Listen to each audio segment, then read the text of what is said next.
Bonjour à toutes et à tous et bienvenue. Merci de nous retrouver sur le plateau de notre première émission Inspire, créée par la rédaction de Lyon Positif. Alors peut-être quelques mots sur Lyon Positif, cette plateforme qui est un agrégateur de contenu sur lequel vous retrouverez, et la promesse est assez simple, tout ce qui est positif à Lyon est sur Lyon Positif. On aura bien évidemment des contenus issus de différents médias, mais on a voulu prolonger notre ligne éditoriale et créer une émission dédiée, mensuelle, dans laquelle on va interviewer, interroger des invités, faire des reportages, découvrir celles et ceux qui agissent pour notre quotidien et pour changer notre vie avec cette ligne éditoriale que vous connaissez maintenant, rendre visible l'essentiel, c'est-à-dire à la fois parler de ce qu'on ne voit pas et traiter les sujets dont on ne parle pas.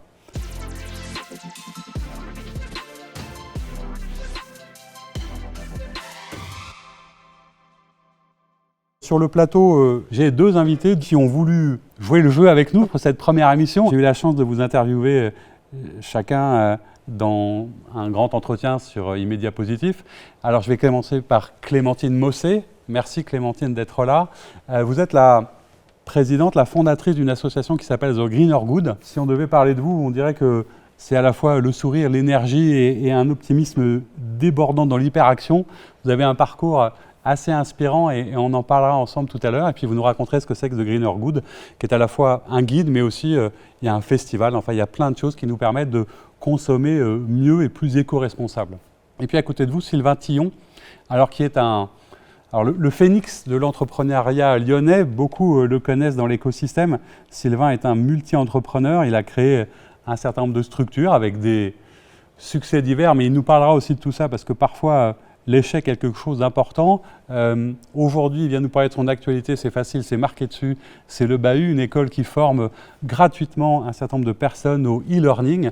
Mais vous êtes aussi le fondateur de Sido, de Tilki, et même à vos débuts, je crois, d'une structure qui faisait des bijoux de cheveux. C'est ça qui s'appelait Lucifer. Bref, on parlera de tout ça. Alors votre rôle aujourd'hui, si vous l'acceptez, c'est de partager avec moi, de recevoir nos invités, nos chroniqueurs et d'échanger pour ensemble mieux les découvrir.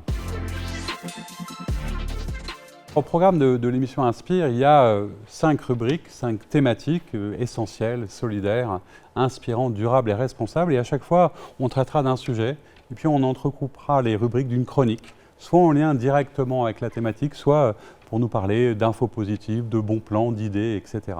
Dans une émission, on commence toujours par l'actualité. Évidemment, le contexte est un peu particulier et je voulais avoir une pensée.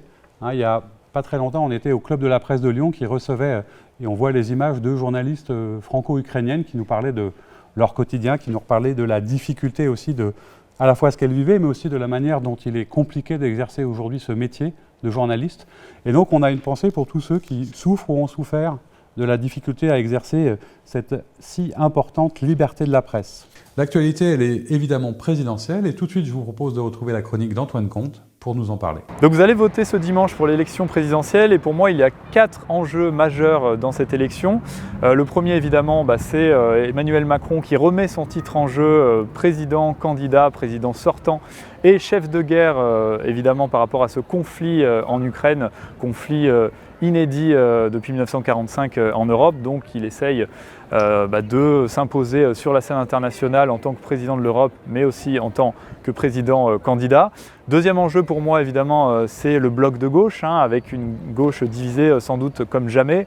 D'un côté le Parti Socialiste d'Anne Hidalgo, les écologistes de Yannick Jadot, les communistes de Fabien Roussel et Jean-Luc Mélenchon de la France Insoumise, le grand favori de ce scrutin à gauche avec sans doute une recomposition de la gauche à l'issue de cette élection présidentielle. Troisième enjeu pour moi évidemment, c'est le bloc des extrêmes droites.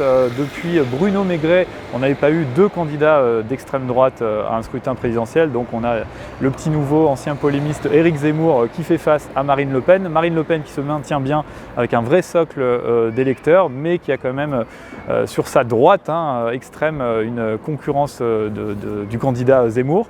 Et puis enfin, dernier enjeu évidemment, c'est l'abstention, premier parti de France où un taux record d'abstention malheureusement pourrait être en place pour ce scrutin présidentiel. Et il pourrait même dépasser 2002 où la barre des 28% avait été atteinte en termes d'abstention. Là, la barre fatidique des 30% est annoncée. On espère que ça ne sera pas le cas. La deuxième chose dont je voulais vous parler peut-être la philosophie qui est la nôtre et celle qui nous anime. Et on s'inspire très fortement et très clairement de ce qu'on appelle le journalisme de solution, inspiré en cela par Reporters d'Espoir et un de ses dirigeants aujourd'hui, Gilles Van der Panten, qu'on recevra très prochainement. L'idée du journalisme de solution, c'est non pas de tomber dans une forme d'angélisme, ne pas avoir l'impression d'être comme un bisounours, de savoir que la vie, elle est compliquée, mais qu'on peut aussi peut-être la raconter autrement. Et je crois aussi, et c'est notre rôle, que de montrer, de raconter, de parler autrement des événements, de montrer l'impact, les solutions, les perspectives, ça leur donne envie d'agir. Et la raison d'être de Lyon Positif, c'est celle-là aussi, c'est permettre l'action par l'inspiration. Donc en permanence, on sera toujours sur cette ligne, à essayer de parler à la fois des trains qui arrivent à l'heure, à la fois des gens qui agissent et qui réussissent. Pour notre première séquence, vous aurez remarqué, même si vous ne connaissez pas le lieu, qu'on est dans un endroit assez intéressant et atypique. On est ici à la Commune. Alors la plupart des Lyonnais connaissent ce lieu qui est un lieu à la fois de vie et de la gastronomie, une sorte d'incubateur. Vous trouvez différentes échoppes, différents types de cuisine. Et on a voulu évidemment, puisqu'on est en partenariat avec la commune, à la fois au niveau de la gastronomie, mais aussi, vous le verrez en fin d'émission, avec les talents de la commune, puisque c'est aussi un lieu où il y a à la fois des concerts, des spectacles, des one-man shows, mettre en avant quelqu'un qui tient une échoppe ici, l'échoppe s'appelle La Petite Syrienne, et je vais lui demander de nous rejoindre, c'est Ruba. Bonjour Frédéric. Bonjour, merci beaucoup d'être là. Alors, on vous retrouvera tout à l'heure dans la partie solidaire parce que vous avez un parcours de vie excessivement inspirant, très très intéressant. Vous êtes venu avec votre famille de Syrie, vous êtes arrivé ici aidé, on en reparlera par Singa, cette association internationale qui accueille les personnes venues d'autres horizons.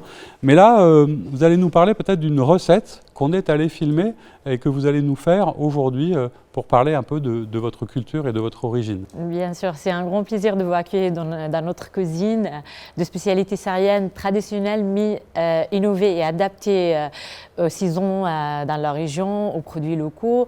Donc aujourd'hui, on a vous préparé le plat Mezze Mix. C'est un mix de différentes recettes, chaud et froid, accompagné avec une salade fraîche. Merci beaucoup, ça a l'air très très bon. On est impatient de goûter. Et puis on verra d'ailleurs que les fruits, les légumes de saison, tout ça, c'est un vrai sujet à la fois quand on parlera économie circulaire, mais aussi naturopathie. On va se plonger et revenir à l'essentiel. Merci beaucoup, à tout à l'heure. Avec grand plaisir. Merci. À tout à l'heure. Pour commencer, la première rubrique s'appelle Essentiel. Alors Essentiel, c'est assez simple en fait. Il faut toujours revenir aux fondamentaux. C'est ce qui était absolument nécessaire. C'est ce qui nous a manqué pendant le confinement. C'est aussi tout ce qui était lié à notre art de vivre, à la culture, au terroir, au patrimoine, à notre santé, bref, à notre humanité. Et ce retour à l'essentiel et aux fondamentaux, et donc à l'art, à la culture et au patrimoine, on va l'évoquer, puisque le sujet dont on va parler, on est un peu à la croisée des chemins de tout ça. Et j'accueille et je reçois avec grand plaisir Éline Roy. Bonjour. Bonjour. Alors vous êtes une des cofondatrices, parce que je crois que vous êtes 6. On est 6, absolument. 6 de nationalités différentes. Vous nous raconterez le pourquoi du comment. Vous êtes une des cofondatrices de Ruelle Lyonnaise, qui est un audioguide féministe qui, à Lyon, donne un certain nombre de parcours, et vous allez nous l'expliquer.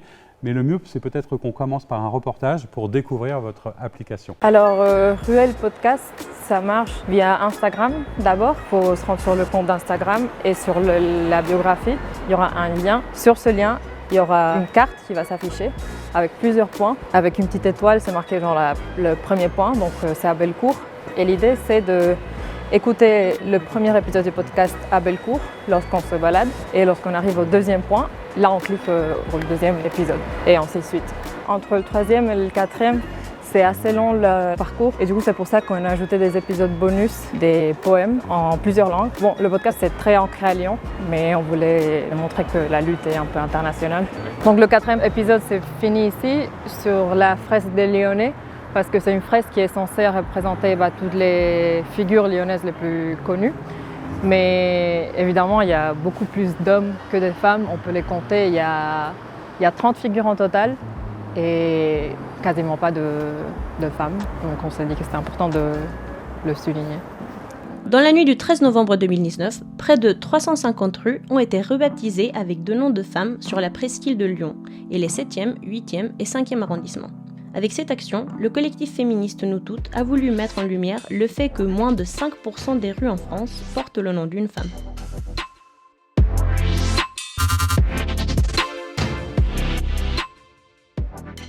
Comme vous êtes 6, il y a toujours une qui a pu être disponible. Est-ce que vous voulez nous expliquer un petit peu l'histoire et l'origine de ce projet ?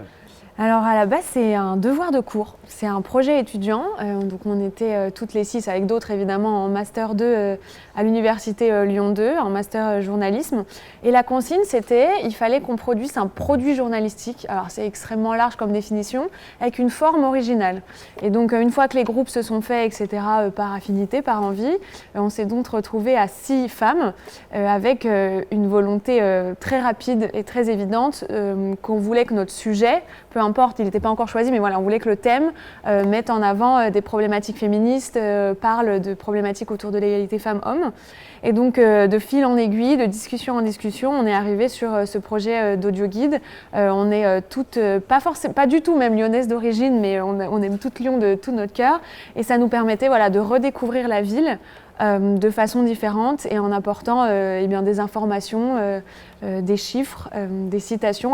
On a également, chaque podcast, il y a une voix, donc la voix de l'audio guide, de la personne, donc nos voix à nous qui promènent la personne qui écoute. Mais il y a aussi des interviews, c'est aussi un vrai travail journalistique. Vous parlez toutes sur les podcasts. Alors je disais que vous étiez de nationalités différentes. Est-ce que ça a donné une couleur particulière peut-être et une dimension autre à cette lutte féministe? D'où venaient vos autres collègues de master? Alors donc moi je suis la franco-française, mais sinon donc mes camarades sont chinoises, du Mexique, de République dominicaine avec un papa italien, et du Bénin et de Tunisie. Donc vraiment je ne mentais pas quand je disais qu'il y avait beaucoup de nationalités. Internationalité, oui, je pense que nous a servi, et en fait ça nous a permis au final, parce qu'on avait quand même un ancrage lyonnais, donc on ne pouvait pas, un jour peut-être, je le souhaite, qu'on fasse un audio guide du monde entier. Donc on devait quand même avoir des chiffres avec Lyon, avec la France, mais ça permettait, par exemple dans les bonus, dont Monica a parlé dans le reportage, d'avoir plusieurs voix, plusieurs langues aussi, et de montrer que les problématiques dont on parle, au final, elles se retrouvent dans le monde entier et pour les femmes de tous les continents. Alors vous avez découpé, je crois, en plusieurs épisodes et en fonction des différents arrondissements, parce qu'il y a une sorte de thématique par arrondissement. C'est ça, on a essayé de faire ça de manière plus ou moins logique. Donc le premier s'intitule « Faire résonner les voix ». Il commence Place Bellecour. Là, c'est un peu le podcast d'introduction, et puis Place Bellecour parce que c'est un gros point de rassemblement des manifestations qui ont lieu sur la presqu'île ou à Lyon de façon générale. Souvent, on finit quand même par passer ou par même démarrer à Bellecour. Ensuite, le deuxième, il s'appelle « Prendre de la place ». Et là, on va interroger la notion d'espace public genré et de harcèlement de rue. Et donc, on va partir des quais, on va traverser le sud du 3e arrondissement dans le quartier de la Guillotière. Ensuite, on va s'intéresser aux violences conjugales et aux féminicides. Et là, on va démarrer donc devant le Palais de Justice, dans le 3e arrondissement. Et on va parler de collage aussi, d'où le titre « Faire parler les murs ». Ensuite, donc, il y a un petit bonus parce que c'est là où le parcours est un peu long. On s'arrête dans les pentes de la Croix-Rousse, on se balade dans les pentes. Et là, donc, les pentes de la Croix-Rousse, le street art, ça nous permet de parler d'invisibilisation des femmes dans l'art, dans la culture, dans l'histoire même. Et donc, le 4e, il s'intitule « Rendre visible ». Et le dernier, donc, c'est le seul podcast où on ne bouge pas beaucoup. En fait, l'idée, c'est de s'arrêter devant le palais des 24 colonnes, donc un gros symbole de la justice. Et donc, il s'intitule « Obtenir justice ». Et on va parler un peu de ce que fait ou ne fait pas la justice par rapport à toutes les problématiques qu'on aura déjà évoquées avant. Est-ce que vous connaissiez tous les deux? Est-ce que ça vous dit quelque chose? Et est-ce que ça vous parle, cette initiative? Clémentine, est-ce que vous connaissiez? Alors je ne connaissais pas du tout, mais je trouve ça vraiment très bien pensé. Donc déjà bravo pour ce projet et pour ce prix. Et j'aimerais bien d'ailleurs tester le parcours. Et je me demandais, est-ce que du coup il y aura d'autres parcours proposés? Est-ce qu'il y a d'autres podcasts qui sont dans les cartons? Alors, dans nos cœurs et dans nos têtes, il y en a déjà, je pense, 5000.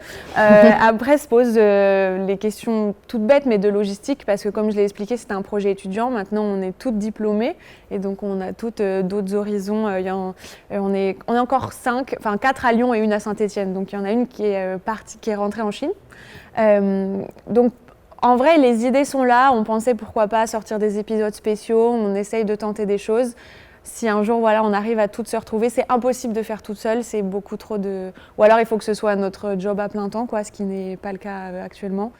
Alors, c'est peut-être là que l'entrepreneur va réagir. Comment est-ce qu'on fait pour passer comme ça d'un projet étudiant, entre guillemets, pour le transformer en quelque chose peut-être soit de modélisable, soit de plus durable. Qu'est-ce que ça vous inspire, J'entends un vrai potentiel en fait. Alors clairement pour moi ça doit rester la vitrine, il faut que ça reste gratuit, le plus accessible à tous. J'entends un vrai engagement dans tes propos, mais c'est peut-être aussi pour ça que moi j'ai pas vu passer l'info. Alors maintenant que j'ai eu l'explication, la présentation, j'ai très envie d'aller écouter, en plus habitant dans les pentes et voyant énormément de collages, énormément d'actions dans ce sens-là, j'ai envie de mieux comprendre parce que je passe devant et ça m'interpelle, mais je suis pas allé beaucoup plus loin pour l'instant.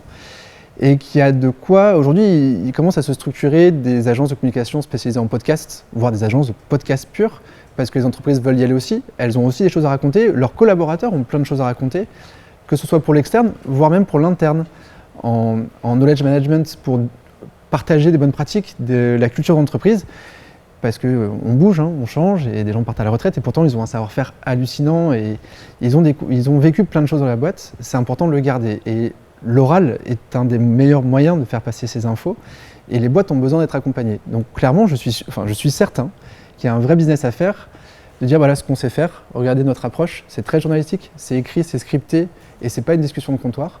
Et on apprend des choses en l'écoutant, on peut le faire pour vous et on peut devenir votre voix. Et comment vous fabriquez les contenus? C'est quoi la fabrication d'un épisode type? Alors, c'est beaucoup de réflexion et quelques nuits blanches sur la fin avant la deadline. En fait, comme je pense que le terme de podcast vitrine est bien choisi, c'était le projet étudiant. J'espère qu'un jour il y en aura d'autres, mais en attendant, c'est celui-là qui existe. Et il nous était... on est vite parti en fait sur l'idée d'être sur la presqu'île, d'être dans le centre de Lyon, et on a quand même trouvé, c'est ce que j'expliquais tout à l'heure, des liens vraiment avec la place Bellecour, les Pentes, les palais de justice, soit les 24 colonnes ou celui dans le 3e arrondissement. Alors je pensais aussi à vous Clémentine, parce que dans le guide de Greener Good, il y a aussi une dimension de vivre de manière un peu différente éco-responsable. Le voyage et le tourisme éco-responsable, c'est aussi un sujet aujourd'hui. Oui, tout à fait. C'est ce qu'on appelle en anglais la staycation, ou le fait de voyager très localement. Donc nous, on aime bien aussi mettre en avant ce type de pratique et se dire en fait on peut être touriste de sa propre ville. Alors peut-être le mot touriste d'ailleurs n'est pas bien choisi, mais peut-être voyageur dans sa propre ville, dans sa propre région, et que ce soit faire une balade urbaine avec une thématique ou aller explorer les environs et se reconnecter à la nature. C'est un thème en tout cas aujourd'hui qui est de plus en plus présent. Qu'est-ce qu'on vous souhaite pour l'après? Je pense qu'on peut nous souhaiter deux choses. Déjà, idéalement peut-être d'autres épisodes, d'autres tracés, mais aussi, moi ce podcast, c'est un projet étudiant mais qui nous tenait à cœur. Il y a aussi une dimension militante dans ce projet, et l'idée c'est qu'il continue à vivre et il continue à être écouté. Et récemment, il y a un collège alternatif dans le 3e arrondissement qui s'en est servi comme support de cours. Et il y a vraiment des élèves qui ont fait le tour ruelle lyonnaise avec les audioguides, et leurs professeurs étaient là pour les accompagner après dans les réflexions.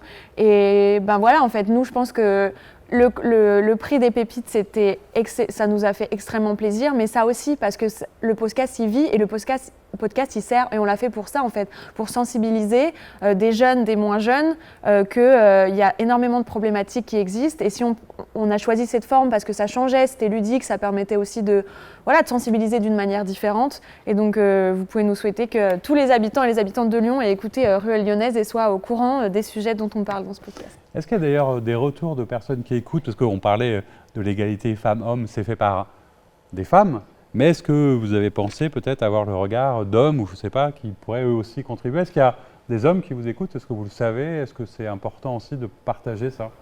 Alors on a plus eu des retours de femmes, en tout cas des retours, j'espère, et je sais qu'il y a des hommes qui ont écouté aussi. Les retours qui me sont parvenus étaient plus des retours d'hommes, mais pour en revenir par exemple à ces collégiens, on a pu échanger du coup avec la professeure qui nous a dit que les garçons étaient très interpellés parce que c'est tout le problème de plein de problématiques et du caractère systémique de ces problèmes, c'est que on les voit pas, en fait, on les voit plus parce que c'est tellement ancré dans la société que ça ça devient normal ou on ne se rend pas compte. Et nous, ce podcast, mais comme plein d'initiatives qui existent, c'est justement mettre en avant et dire, ben si, en fait, il y a un problème, il y a quelque chose à voir et à entendre, en l'occurrence. Et c'est ça aussi qui sert dans la manière de regarder le monde autrement. Un grand merci d'être venu nous voir.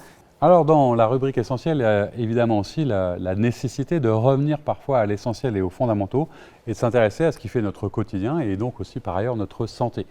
On a voulu créer une passerelle parce qu'on est ici à la commune, on va parler cuisine et ça tombe bien.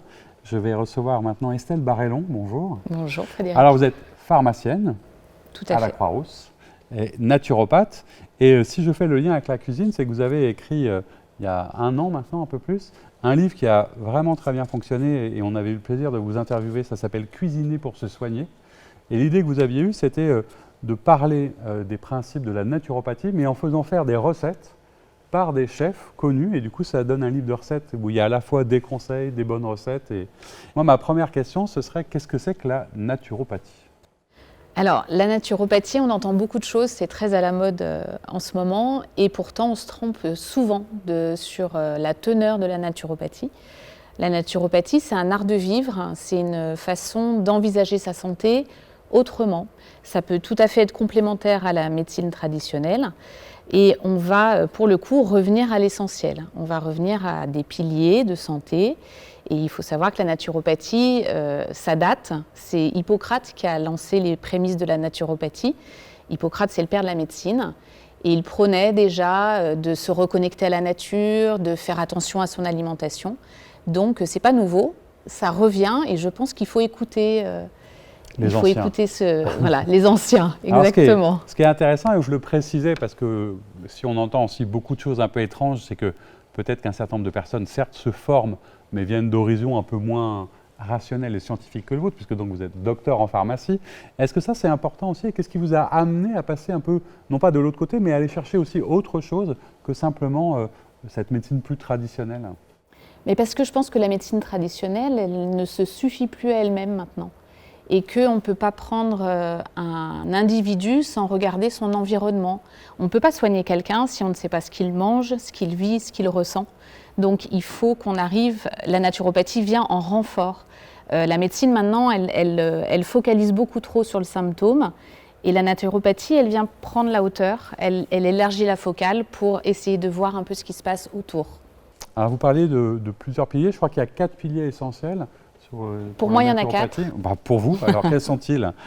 Alors moi, j'ai articulé avec la gestion du stress et le sommeil, le mouvement, parce qu'on ne bouge plus assez, on est beaucoup trop sédentaire, l'alimentation, ça c'est ma marotte, et puis la nature, le rapport qu'on peut avoir avec la nature. Alors je me tourne vers Sylvain et Clémentine, parce que je suis sûr qu'ils sont très demandeurs, et quelque part, et ceux qui nous regardent aussi, qu'est-ce que vous donneriez comme quelques conseils, alors qu'ils sont souvent des conseils de bon sens pour approcher la naturopathie? Sylvain, soyez attentif, je pense que c'est pour vous ça. Mais c'est tout bête, en fait, on l'expérimente tous dans nos vies quotidiennes. Voilà, quand on rentre de vacances et qu'on a passé un moment au bord de la mer, à la campagne, on est mieux. Si on fait attention à ce qu'on mange, on est moins fatigué. Si on se remet un petit peu en mouvement, ben, tout d'un coup, on a moins de douleur. Voilà, donc c'est des choses, il faut beaucoup s'écouter. Et puis, faire des choses très simples, ben, évidemment, sur l'alimentation, c'est assez basique. On va faire attention au sucre, on va faire attention à sa consommation de viande et de produits laitiers, parce que c'est assez inflammatoire. On va se remettre en mouvement, on va aller se balader dans la nature. Et puis, on va essayer de gérer son stress. Alors pour ça, il y a une petite application qui est très simple et qu'on peut faire, c'est gratuit, c'est très simple, c'est la cohérence cardiaque. Ce sont des exercices de respiration et on peut faire ça pendant sa pause au boulot, le soir avant d'aller se coucher. Et ça, j'encourage tout le monde à pratiquer la cohérence cardiaque. Le monde irait bien mieux si tout le monde faisait un petit peu de cohérence cardiaque. Voilà, Sylvain, on note ça. Clémentine, je suppose que circuit court, consommer responsable, la viande, l'alimentation, tout ça, il y a des choses qui vous parlent dans ce que c'est que la naturopathie aujourd'hui? Oui, tout à fait. Alors nous, effectivement, dans nos actions, on n'est pas sur le volet santé, mais bien entendu, ça se rejoint. Et nous, on va prendre plutôt l'alimentation sous l'angle des impacts écologiques et de comment, en fait, en consommant, enfin on va se rejoindre, hein, des aliments beaucoup plus bruts, moins transformés, voilà, plus locaux, moins de viande, donc voilà, plus de protéines d'origine végétale, eh bien on va aussi en fait contribuer à réduire notre empreinte sur le climat, sur les écosystèmes, etc.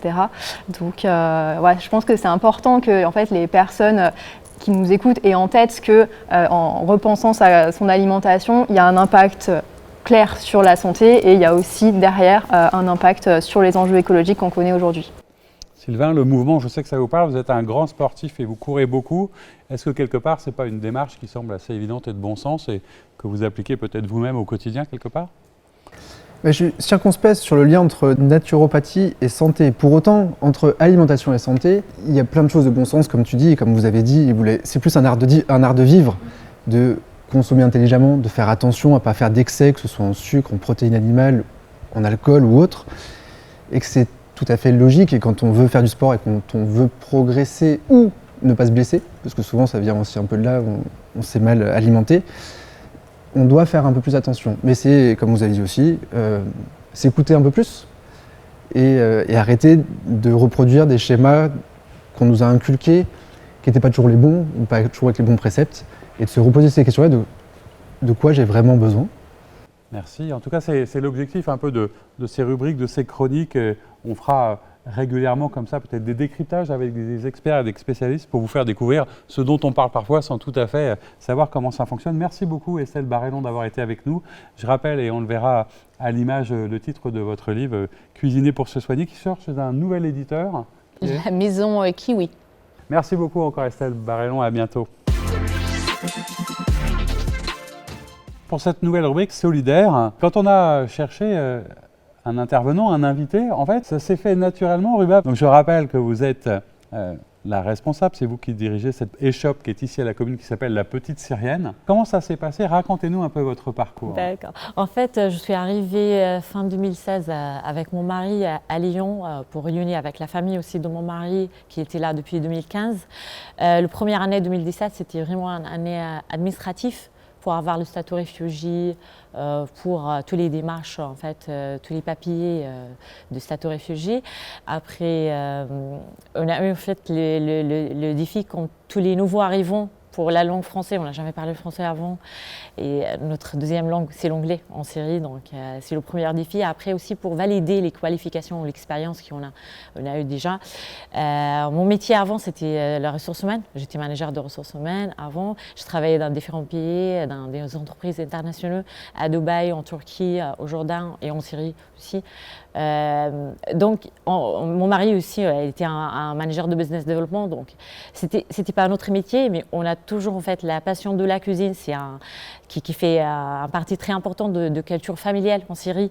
Donc, on a tous des savoir-faire et des compétences dans la cuisine. Après, on a pensé en fait, on ne peut pas rester assis à la maison et ça prend le temps en fait, pour valider. Parce qu'au début, quand vous êtes arrivé, il y avait beaucoup, vous l'avez dit, de procédures, d'administration. C'est Vous avez été accueillis, vous avez beaucoup travaillé avec l'association Singa, bien sûr, qui est une association bien connue à Lyon depuis 2016, un mouvement de citoyens international qui en fait essaye de faire se rencontrer et créer des liens entre les locaux et ce qu'ils appellent les nouveaux arrivants, en fait, ouais. Entre des réfugiés et des citoyens d'accueil, pour à la fois c'est-à-dire construire des ponts et déconstruire des préjugés, comme ils disent.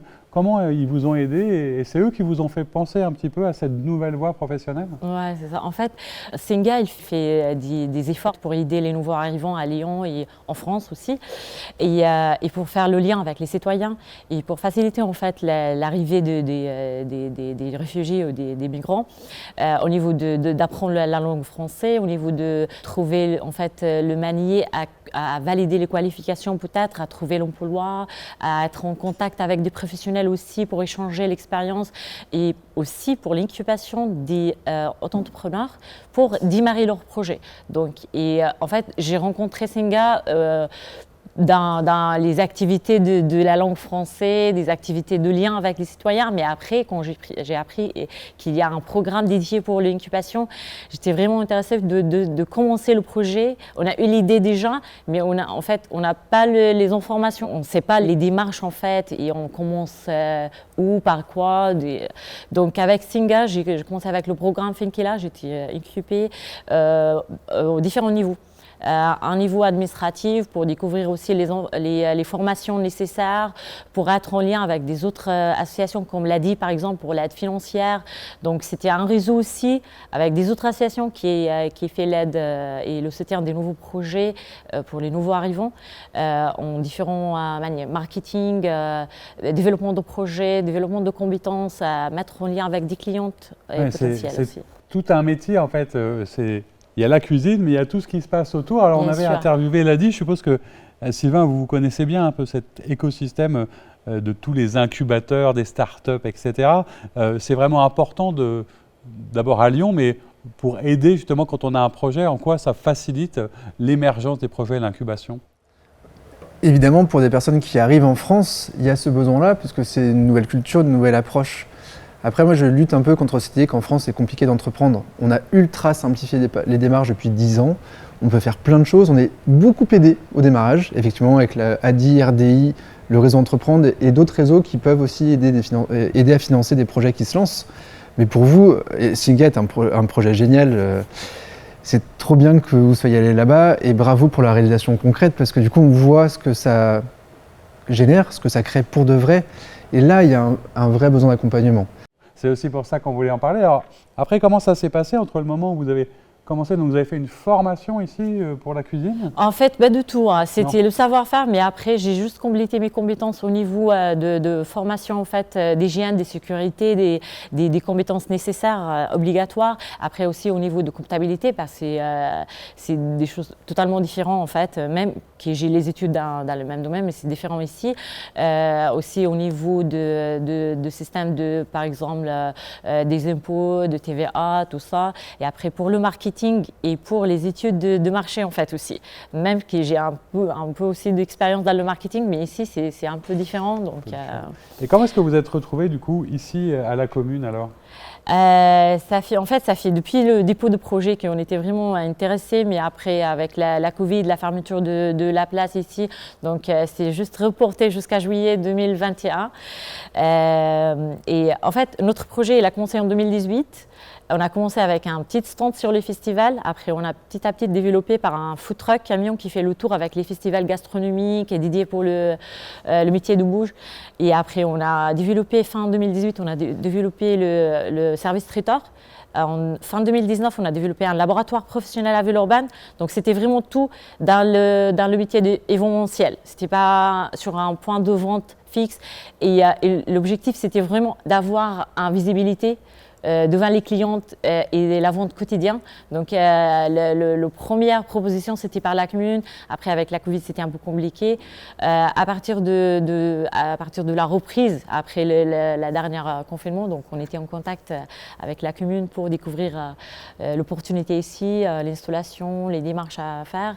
Et on a commencé, en même temps, on a commencé un autre point de vente à Lyon 16e. C'était un kiosque de journaux fermé depuis des années. On a Il y a eu de nombreuses étapes. Hein. Alors c'est une belle histoire et d'ailleurs pour l'illustrer, je vous propose qu'on regarde un petit reportage.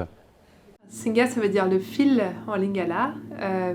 Et donc notre objectif en fait c'est de recréer du lien social entre les personnes qui arrivent sur le territoire et les personnes de la société d'accueil. Et on est particulièrement focalisé sur la création d'activités, l'entrepreneuriat des nouveaux arrivants pour révéler le potentiel. Aujourd'hui on s'est beaucoup développé, on est présent dans 11 pays et 27 villes dans le monde, et principalement en Europe. On pourrait croire qu'on est une association pour les nouveaux arrivants, mais en fait on est une association qui est ouverte à tous.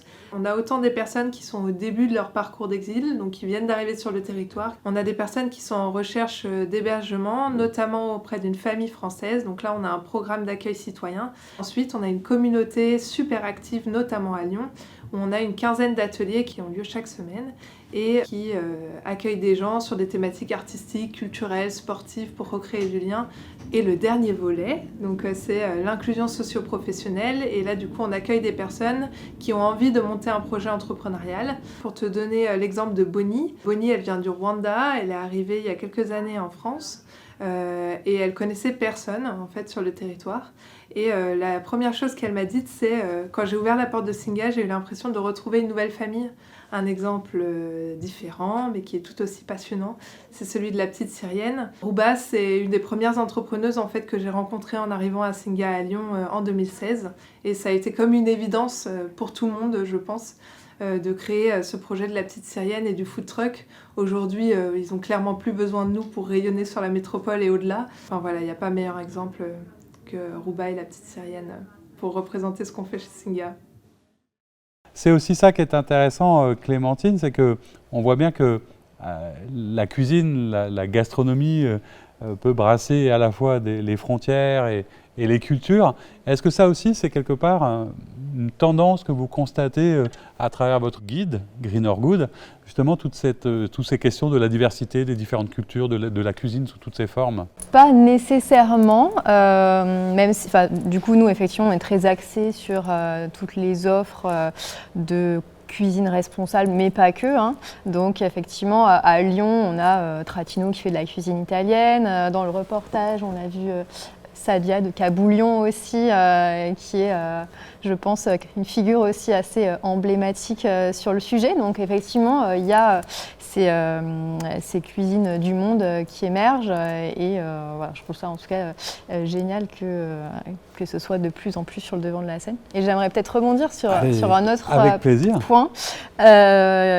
Qui est un petit peu mon autre casquette, vu que je suis cofondatrice d'un institut de formation qui est l'Institut Transition à Lyon et qui accompagne des personnes en évolution de vie professionnelle et qui veulent plutôt aller vers les métiers de la transition écologique et solidaire.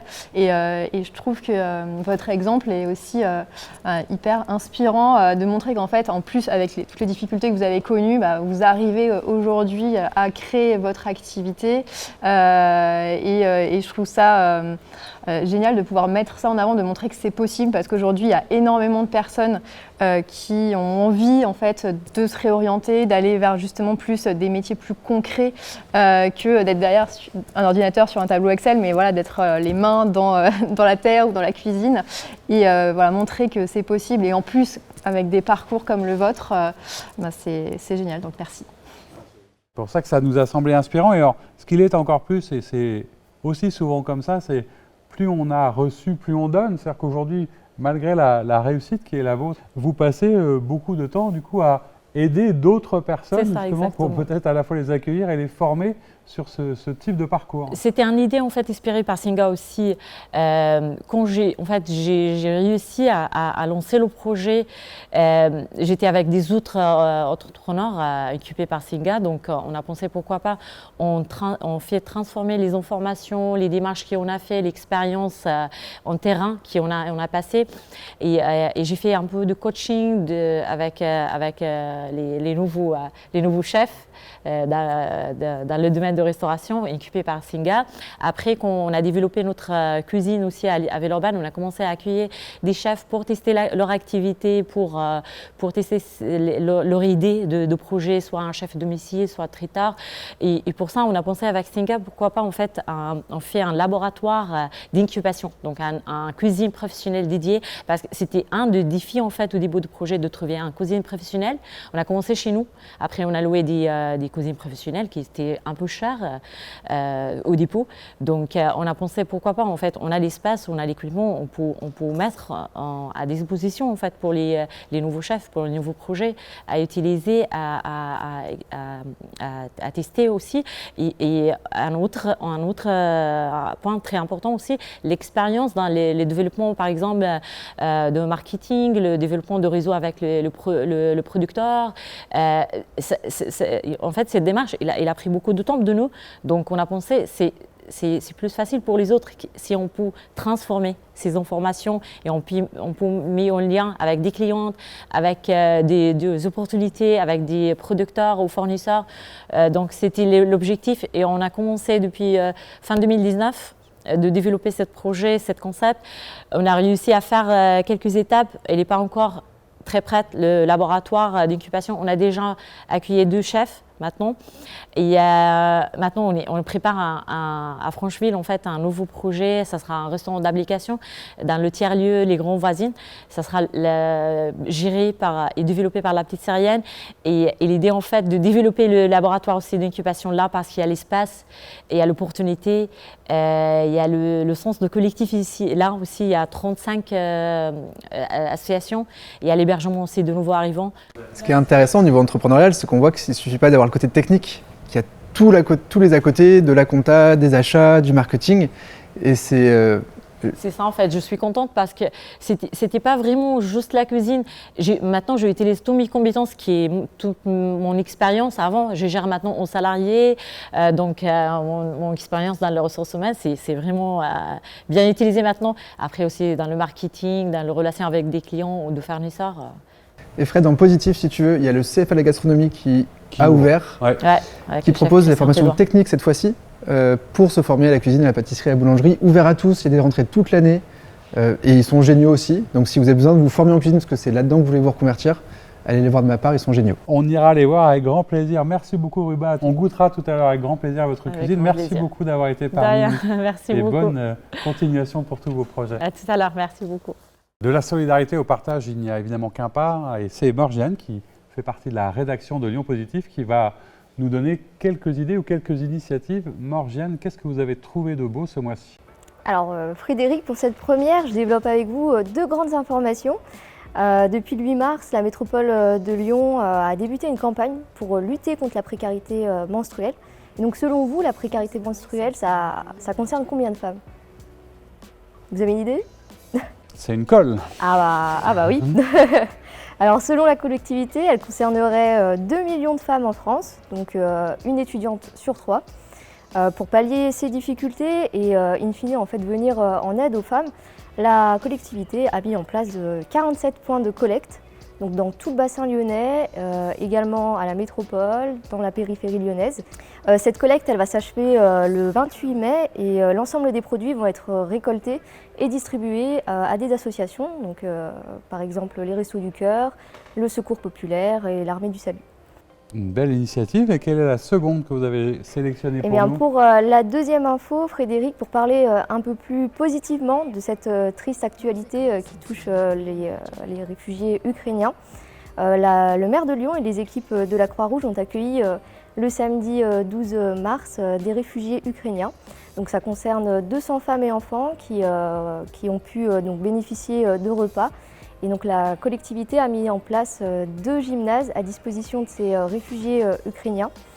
Ça va de pair avec l'actualité du 10 mars, puisque le gymnase de Bellecombe, dans le 6e, a été transformé en centre de refuge avec 140 couchages. Eh bien, merci beaucoup Morgiane pour ces infos. On vous retrouve pour une autre chronique en fin d'émission sur l'agenda et les bons plans à venir. Merci. Inspire, évidemment, derrière, il y a la notion d'inspiration de ces personnes, de ces individus souvent qui s'engagent seuls et puis après qui emmènent d'autres personnes. Et l'envie, c'était aussi de pouvoir partager avec nos invités. C'est aussi comme ça qu'on vous a choisi tous les deux. Merci encore d'être avec nous. Vous êtes tous les deux entrepreneurs et c'est vrai qu'il y a ici à Lyon une communauté importante de gens qui entreprennent, qui agissent, on l'évoquait. On va revenir un peu à la fois sur votre actu et sur votre parcours. Peut-être commencer par vous, Clémentine. Je rappelais que vous avez créé il y a quelque temps The Greener Good. Après un parcours étonnant d'ingénieur dans la transition transport, comment est-ce que tout d'un coup on a l'idée ou l'envie de créer Greener Good? Et qu'est-ce que c'est que ce guide, qui n'est pas simplement un guide, d'ailleurs c'est une association qui fait beaucoup d'autres choses? Il n'y a pas eu forcément un déclic chez moi comme ça peut arriver chez d'autres personnes. En fait, depuis très jeune, j'ai été assez vite consciente que on allait un peu droit dans le mur avec nos modes de vie, voilà, cette surconsommation. J'ai pu avoir quelques déclics quand même quand j'étais plus jeune, de voir des glaciers fondre très rapidement. Il y a des choses qui m'interpellaient. Donc j'ai intégré ça assez tôt dans ma vie. Et après, c'est vrai que j'ai choisi en tout cas une voie classique parce que bon, je savais pas trop qu'on pouvait entreprendre. Enfin, en tout cas pour moi, c'était pas du tout dans mon champ de possibilités. Donc j'ai choisi effectivement une voie classique entre guillemets parce que voilà, j'avais des bonnes notes, donc prépa, école d'ingénieur, et puis après je travaillais dans le domaine des transports, mais plutôt par non-choix, on va dire, parce que j'ai suivi les rails qu'on m'avait tracés. Et finalement, cette prise de conscience écologique s'est intensifiée chez moi et a pris le dessus. Et puis, donc c'était en 2015-2016, là je me suis rendu compte que fallait vraiment qu'on agisse, qu'il y avait une urgence écologique très forte. Je voyais aussi qu'il y avait de plus en plus d'initiatives à Lyon qui se créaient et du coup je me suis dit j'ai envie moi de faire ma part et de montrer que c'est possible aussi de s'engager dans son quotidien, de changer un petit peu son mode de vie, voire beaucoup, sans non plus forcément sacrifier son bien-être, son confort et voilà, le plaisir au début, quotidien. C'était le petit colibri qui fait sa part. Et comment est-ce qu'on a le déclic, alors, parce que c'est une structure associative, mais comment du coup, si ce n'était pas dans votre culture, peut-être contrairement à Sylvain qui nous racontera après, c'est cette envie d'entreprendre, comment est-ce qu'on se dit je vais le faire? Et c'est une question à la limite presque pour tous les deux. Après, est-ce que ça veut dire que il n'y a pas d'autres endroits pour faire et que c'est un des plus efficaces ou un des plus faciles ou un des plus naturels? Pour moi, c'était le plus facile, effectivement, parce que moi, je ne connaissais absolument rien à l'entrepreneuriat. J'avais envie, en fait, l'idée de l'association The Greener Good, à la base, c'était de créer un événement pour rassembler des personnes et montrer que, finalement, on est plusieurs à se poser des questions et qu'il y a des alternatives qui existent. Le guide est venu plus tard. Et en fait, tout simplement, je me suis dit, comment je fais pour créer un événement? J'avais envie en fait d'être assez libre dans les choix que je voulais poser pour le créer. Et en fait, le plus simple, la structure la plus simple que j'ai trouvée, c'était de créer une association plutôt qu'une entreprise, parce que en fait, je faisais ça en parallèle de mon travail. Pendant 3 ans, j'ai mené l'association en parallèle de mon travail salarié. Et j'avais envie aussi d'impulser une dynamique collective. J'avais pas envie d'être seule dans le projet. Et donc, c'était un bon moyen aussi de fédérer une équipe de personnes et puis de lancer ce projet. On va voir et on en reparlera après que ça a bien grandi depuis. Sylvain, je disais en vous présentant que pour vous, au contraire, je vais dire, le monde de l'entrepreneuriat, vous êtes quasiment né avec, puisque je crois que votre première entreprise, vous aviez 21 ans. Est-ce que pour vous, ça a toujours été une évidence que pour agir, il fallait le faire, alors pas simplement seul, mais de prendre les initiatives soi pour imposer quelque chose là où ça n'avançait pas assez vite? Pas tant que ça, j'ai besoin de faire mes propres erreurs. J'apprends en faisant, j'aime pas les idées. Seulement l'idée, j'ai besoin d'aller la mettre en action et de voir ce qu'elle donne et de prendre potentiellement certains murs ou qu'on m'aide à l'éclairer et de passer à côté au dernier moment. Mais non, je ne suis pas du tout issu du monde de l'entrepreneuriat à la base. Je ne pensais pas créer si tôt. Des rencontres, une peur de partir en stage international, si tu veux tout savoir. Parce qu'en fin de première année, on devait tous partir en stage international. J'avais rien d'intéressant à part des jobs peut-être dans des hôtels, en réception. Et intellectuellement, ça ne me passionnait pas. Alors, et à côté de ça, j'avais un projet de bijoux pour cheveux, complètement fou, auquel personne ne croyait. Mais moins les gens y croyaient, plus j'avais envie de le faire. Parce que je voulais tester, montrer que ça pouvais quand même marcher. Bon, ils n'avaient peut-être pas tort, parce qu'au bout de 6 ans, j'ai fini au tribunal avec des procès et des dettes. Mais j'ai énormément appris. Et derrière, quand j'ai été chercher du travail, parce que vis-à-vis de mes copains qui se foutaient un peu de moi, de mes parents qui me disaient « mais quand est-ce que tu bosses pour de vrai ?» Je leur explique que ça faisait 6 ans que je bossais pour de vrai. Certes, je n'étais pas payé, mais je bossais pour de vrai. J'ai eu besoin d'aller chercher du travail pour reprendre confiance en moi aussi, mais j'ai pas eu le courage de signer les contrats qu'on m'a proposés. Alors la bonne chose, c'est qu'on m'a proposé des jobs, même en m'étant bien planté. Donc si vous vous plantez, c'est horrible, chiant, long, difficile, mais il y a des gens qui seront là pour vous tendre la main pour vous relancer, en salariat ou autrement. Et qu'en fait, en regardant les contrats qu'on me proposait, j'avais beaucoup appris sur moi en créant une entreprise, de ce qui me plaisait ou pas. Et j'ai une philosophie qui se résume en 3 F, fun, fric, foi. Est-ce que je m'éclate le matin en allant au boulot? Est-ce que j'apprends des choses? Est-ce que je gagne suffisamment ma vie pour vivre correctement? En tout cas, chacun son niveau, mais il n'était pas très haut. Et foi, est-ce que je crois en ce que je fais? Est-ce que ça a du sens? Est-ce que ça me permet de moi aussi de grandir? Et en fait, dans les jobs qu'on me proposait, il y avait au mieux 2 des 3 F. Et je me dis, pourquoi pas créer ma boîte pour essayer d'allier ces 3 F et d'être le plus heureux possible. Très éclectique, parce qu'il y avait des bijoux pour cheveux, un logiciel, une structure de formation et d'accompagnement. Aujourd'hui, le Bahut, comment est-ce que les idées vous viennent et qu'est-ce qui vous motive? Est-ce que c'est parfois le hasard, la rencontre, un problème à résoudre ou c'est parfois vraiment, sans le savoir au départ, que tout d'un coup vous dites tiens, là, il y a un truc à faire? Alors parfois, il y a la colère. À l'école, on m'a dit, j'ai pas gagné le concours et on m'a dit ça marchera jamais, donc j'ai voulu montrer que ça pouvait marcher. Peut-être un peu bête, mais qu'après la pédagogie, j'écrivais des livres et j'essayais de faire des livres qui te donnaient envie d'apprendre. Et on a fait une bande dessinée sur la création d'entreprise ou la création de projet qu'on a distribué à 500 000 exemplaires en version imprimée, en Belgique, en Corse, on a traduit en Corse, en Guyane, dans l'Essonne. Enfin, il y a eu des classes d'âge d'enfants qui ont reçu cette BD entre les mains pour comprendre comment monter un projet. Et c'est ça qui m'a donné envie de me dire on peut faire plein d'autres choses dans ce type-là, sans trop savoir où j'allais. Le logiciel, parce que c'est quelque chose que j'ai créé pour moi, et l'école, parce que c'était très bien expliqué tout à l'heure par toi. En fait, en fonction de ces notes, on est envoyé dans des directions, et on ne sait pas toujours pourquoi. Sauf qu'à 25-30 ans, on se rend compte que finalement, c'est pas du tout pour nous, que c'est pas du tout ce qu'on rêve de faire. Et pour autant, on n'est pas prêt à partir 5 ans à la fac ou 2 ans en BTS pour apprendre un nouveau métier. Et qu'aujourd'hui, il y a des méthodes et il y a des écoles qui proposent des formations courtes en 3 mois ou en 12 mois qui permettent de se lancer dans un nouveau métier. Et j'ai découvert ça par la Rocket School qui forme des business developers, des growth hackers et des customer success. Et je me suis dit, moi, qu'est-ce que j'ai, qu'est-ce qu'on a, nous, qu'est-ce qu'on peut faire? Et en fait, c'était cette société SIDO qui fait du conseil en pédagogie, qui a un vrai savoir-faire sur le marché, où il n'existe pas vraiment de formation en face. Et on s'est dit, on va créer des petits SIDO.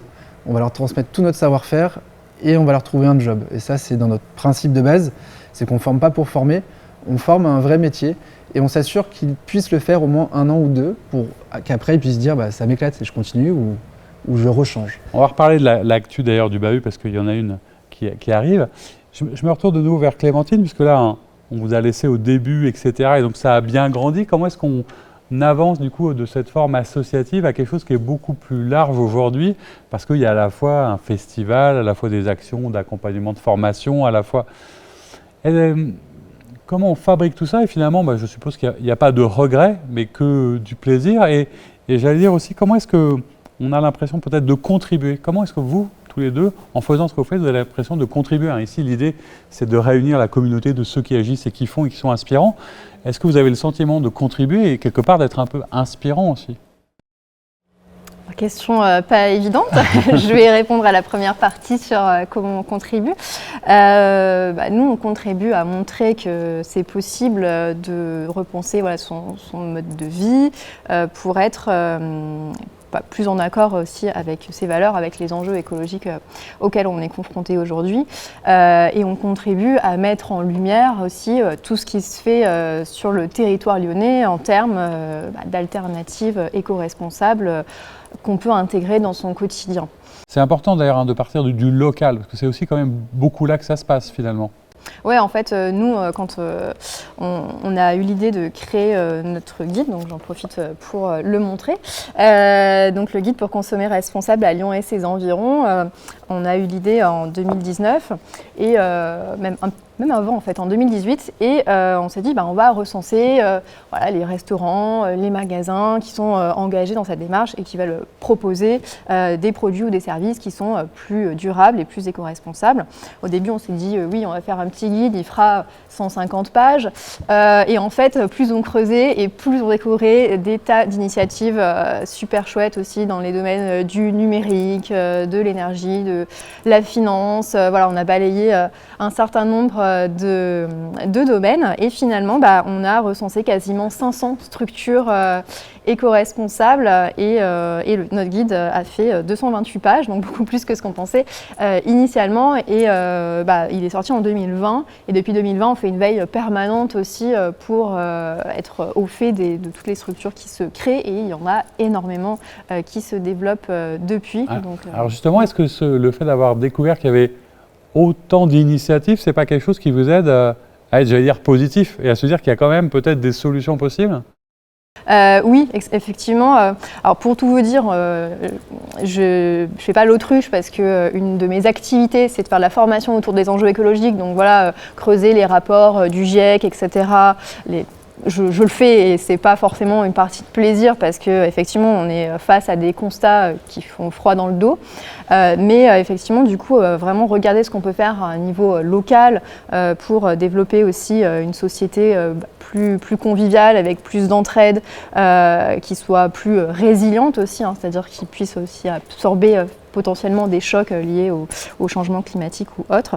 Et ben, voilà, ça redonne vraiment de l'espoir parce qu'on voit qu'il y a une énergie folle, il y a plein d'initiatives qui se créent, donc effectivement ça donne de l'espoir. Ouais. La prochaine actu, c'est quoi? C'est la prochaine édition du festival? Il y a déjà une date? Alors oui, cette année, on a le Green Air Festival, la 7e édition qui revient les 1er et 2 octobre prochains. Ce sera au château de Montchat dans le 3e arrondissement de Lyon. Donc on aura 80 exposants, 70 conférences, ateliers et beaucoup d'animations. Et notre autre actualité, donc je le dis un petit peu en avant-première, c'est qu'on va aussi sortir la 2e édition de notre guide.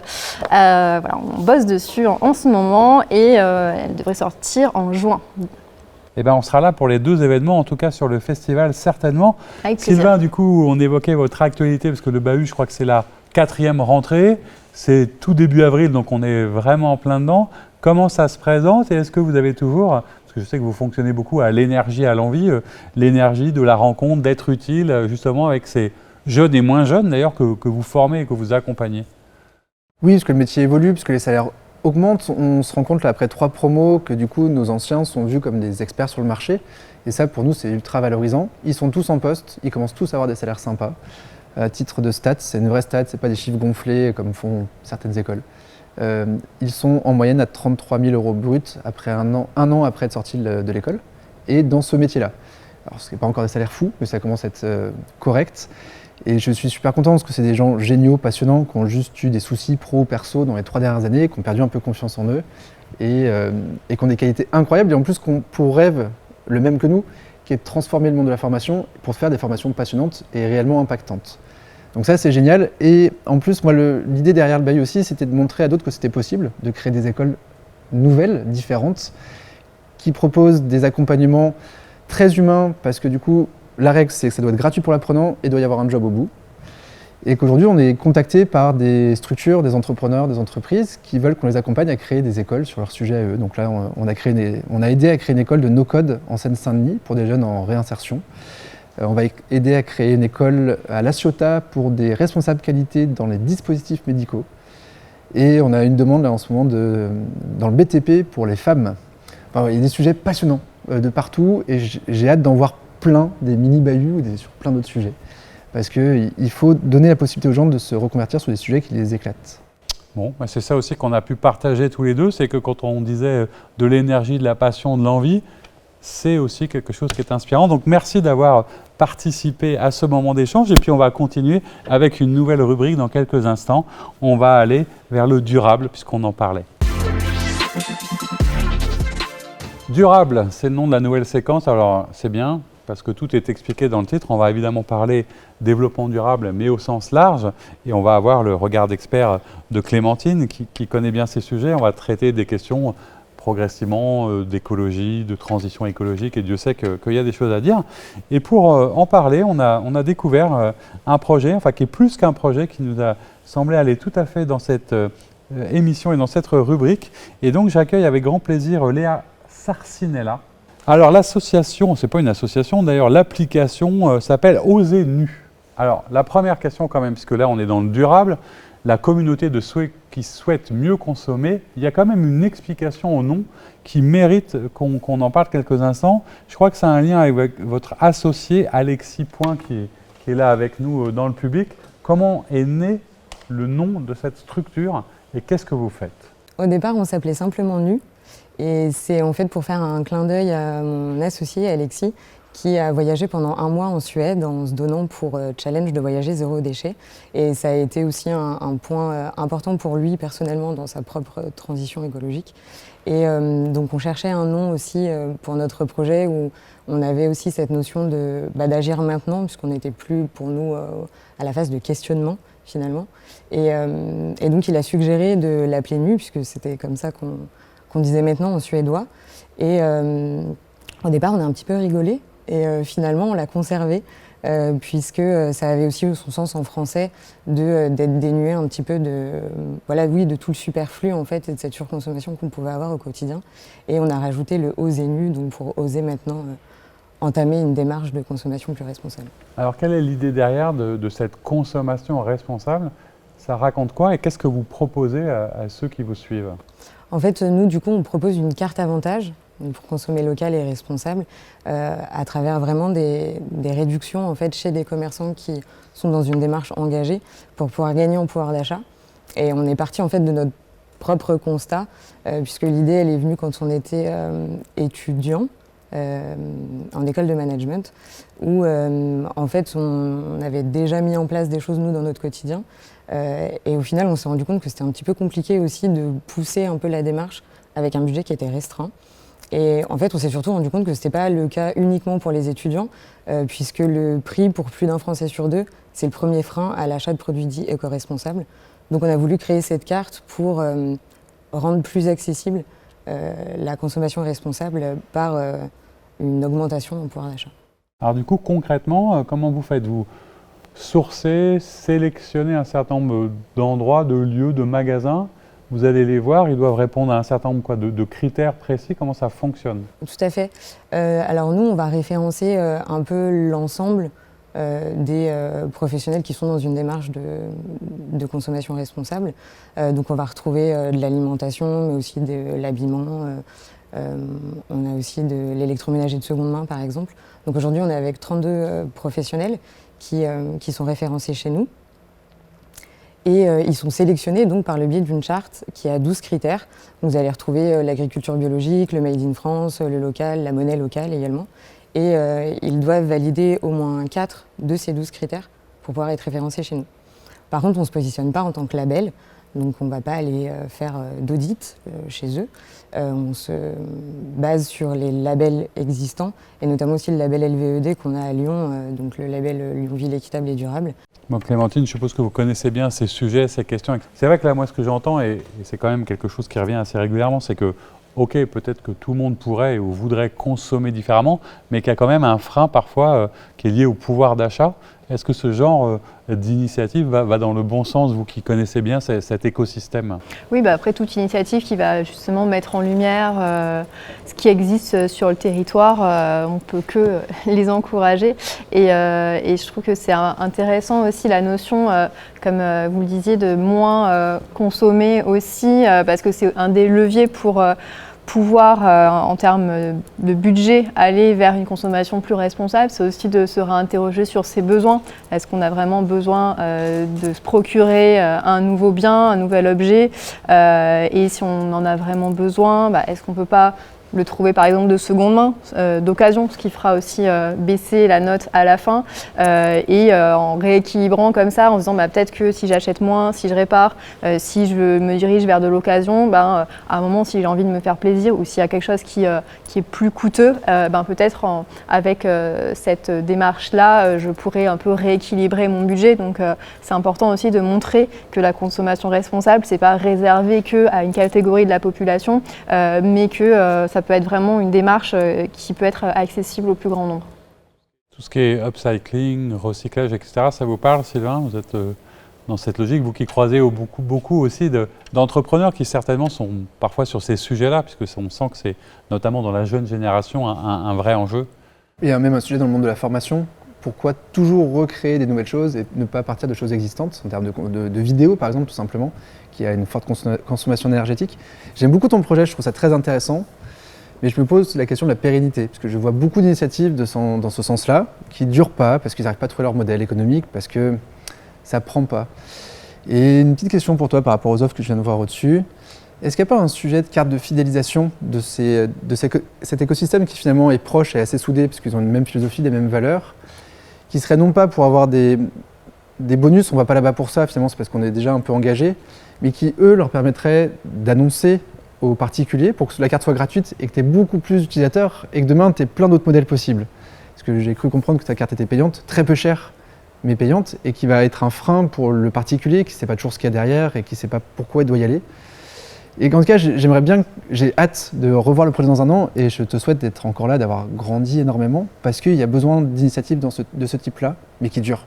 Les utilisateurs du coup payent là, pour avoir accès à la plateforme pendant 3 mois. L'idée, et elle n'est pas encore du coup téléchargeable sur les stores. Donc dans les prochains mois, des gens peuvent nous souhaiter ça, d'avoir une plateforme qui soit du coup téléchargeable sur les stores et du coup d'avoir aussi notre en fait, version gratuite pour justement pouvoir voir au départ l'application et de voir aussi les offres en fait, qui peuvent être à côté de chez nous. Et là de se dire ok du coup c'est chouette et je vais y aller. Mais oui, effectivement, je suis complètement d'accord sur les initiatives comme la nôtre ont des modèles économiques où ça fait 2 ans qu'on est sur le projet et on est encore aussi sur ces questionnements-là. Donc dans les prochains mois, ça va être de du coup, développer une application, une vraie application en fait, parce qu'aujourd'hui on n'est plus sur une web app, et aussi de pouvoir s'étendre un petit peu plus, de référencer aussi plus de professionnels, puisqu'on en a 32 aujourd'hui, il y en a énormément, et d'être présent sur la métropole, puisqu'aujourd'hui on n'est vraiment que axé sur Lyon et un petit peu Villeurbanne. Donc c'est de se développer en ce sens-là et si ça fonctionne évidemment d'aller dans d'autres villes en France. Donc si on peut adresser un message à ceux qui vont nous regarder, c'est que vous soyez des consommateurs, des utilisateurs ou des magasins, ils peuvent venir vous voir, vous serez ravis de les sourcer, de les accueillir, etc. Ah oui, bien sûr. Tout va bien, c'est aussi pour ça qu'on avait envie de parler de votre initiative. Un grand merci d'être venu nous la présenter. Et alors, une petite question comme ça, anecdotique, mais est-ce que Alexis, votre associé, il avait réussi à voyager sans déchets finalement, totalement, dans son pari? Parce que c'était un pari au départ, ou comment ça s'était fini? Alors, totalement, complètement, non, parce que c'est quand même difficile. Mais finalement, il est revenu avec une toute petite poubelle. Donc finalement, il a quand même réussi son pari.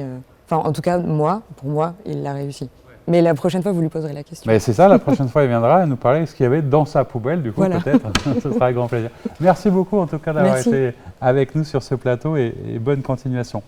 Une nouvelle chronique pour compléter celle de tout à l'heure où on vous a donné des informations positives. On va maintenant de nouveau se tourner vers Morgiane pour nous parler bons plans et initiatives. Qu'est-ce que vous nous avez trouvé, Morgiane, pour ce mois-ci? Est-ce que vous avez une idée de ce qu'on peut faire au mois d'avril à Lyon? Eh bien non, ça tombe bien, justement. La 12e édition de la Course du Cœur est prévue le dimanche 10 avril au parc de Gerland. Donc cette course elle est organisée chaque année par l'association des médecins et pharmaciens du cœur. Donc pour les participants, ils ont le choix entre 2 parcours, un parcours de 6 km et un parcours de 12 km. Chaque participant peut également choisir de courir à plusieurs ou en solo. Pas de soucis pour les familles, les petits ont également droit à leur course et une garderie est prévue tout au long de la journée. Pour ce qui est des fonds récoltés, ça permettra de financer des actions pour les enfants et les adolescents hospitalisés de l'Institut d'hématologie et d'oncologie pédiatrique du centre Léon Bérard. Donc plus d'informations sur le site de l'association des médecins et pharmaciens du cœur. Et le rendez-vous est prévu le dimanche 10 avril. C'est noté. Oui. Comme ça, vous pourrez aller voter juste après. Du côté du 6e arrondissement, Idéambule et ses partenaires organisent la 14e édition du marché Autrement. Donc c'est prévu le week-end du 9 et 10 avril. Donc avis aux gourmands, le marché met à l'honneur les producteurs locaux et régionaux. Et donc il y aura également une petite restauration prévue toute la journée, un petit concert également en fin de journée le samedi. On peut également y découvrir des artisans, des nouveaux concepts collaboratifs qui accompagnent les modes de consommation. Si cet événement vous intéresse, le marché Autrement, c'est le week-end du 9 et 10 avril, place Maréchal Lyotet dans le 6e. Et ensuite, j'ai une petite question quand même pour vous, Frédéric. Je vous en prie. Est-ce que vous faites du vélo? Malheureusement, pas assez. Ah, alors je me retourne vers Clémentine, vers Sylvain. Est-ce que vous faites du vélo? Tout à fait. Ok. Bah, ça tombe bien, parce que faire du vélo c'est une chose, mais savoir le réparer ça en est une autre. Et avec les pénuries c'est assez compliqué, une pièce de rechange ça prend plusieurs mois en fait à arriver. Et c'est pourquoi je vous propose une formation qui vous permettra d'apprendre à réparer votre vélo. Alors c'est pas moi qui la dispense, hein. C'est l'association Change de chaîne qui est située dans le 9e et qui organise tout au long de l'année des formations gratuites à destination du public. Donc 2 formations sont possibles, une qui est plutôt liée au diagnostic, donc ça va permettre d'entretenir et de gérer les pannes de vélo, Et la seconde, elle est plus mécanique et ça permet de maîtriser les réparations de son vélo. Donc si vous souhaitez participer à la prochaine formation, elle a lieu le 7 et 21 avril et elle porte sur la mécanique.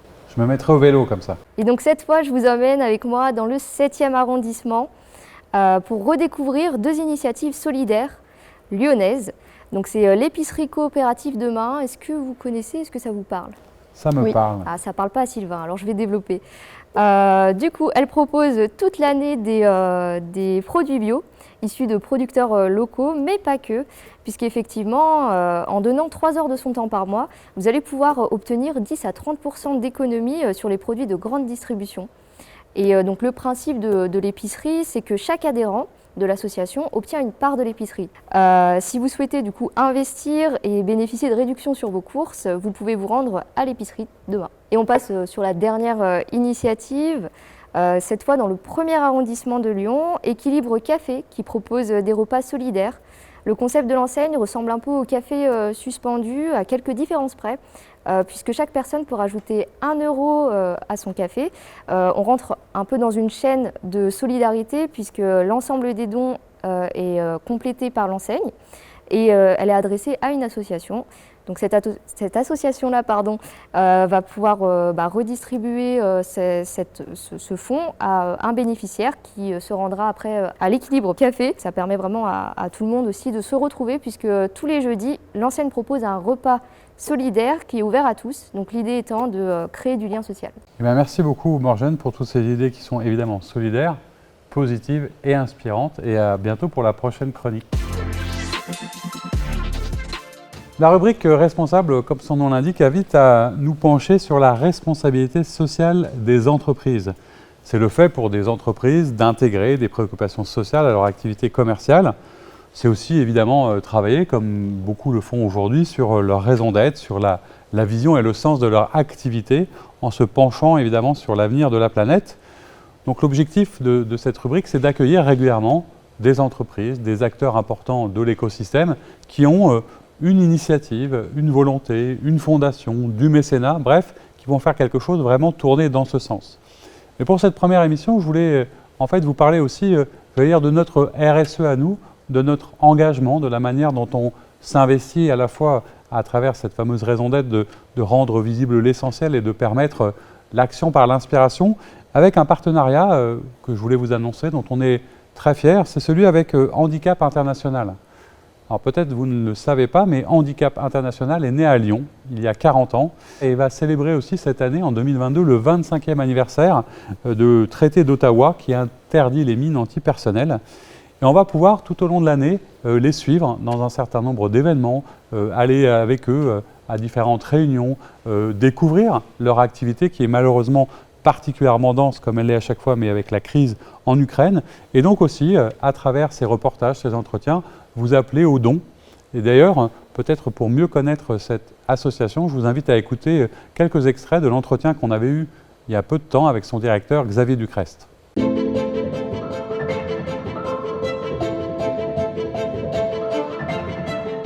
Il faut qu'on les remette debout. Les remettre debout physiquement par de la réadaptation fonctionnelle et puis psychologiquement, c'est-à-dire leur donner le sentiment d'avoir au moins une espérance, un avenir.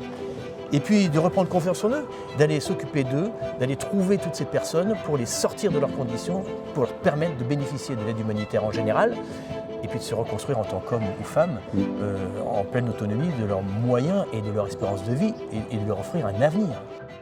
Ce qu'on va faire cette année avec eux, et on en est très heureux, c'est qu'on va construire ensemble un documentaire qui sera diffusé le 3 décembre pour la Journée internationale du handicap, pour raconter un petit peu ce parcours avec eux. Vous pourrez nous suivre et pourrez aussi participer à ces bonnes actions et à cette belle initiative. On arrive au bout de cette première émission Inspire avec toutes ces rubriques, toutes ces personnalités, tous ces invités, ces belles initiatives. Et comme promis, on se retrouve avec Ruba qui entre-temps a eu le temps de nous cuisiner sa recette. On la voit, on la découvre, ça a l'air particulièrement appétissant. Merci beaucoup. Et pour se quitter en musique, avant le live de la prochaine fois, je vous invite à écouter Amy B, parce que je vous rappelle qu'on est en partenariat avec la commune et qu'ici, il y a les talents de la commune. Il y a un certain nombre de personnes, de chanteurs, d'artistes qui viennent jouer régulièrement. Amy B, une artiste brésilienne qu'on pourra découvrir au moment du carnaval à la commune le 30 avril. Merci et à la prochaine fois.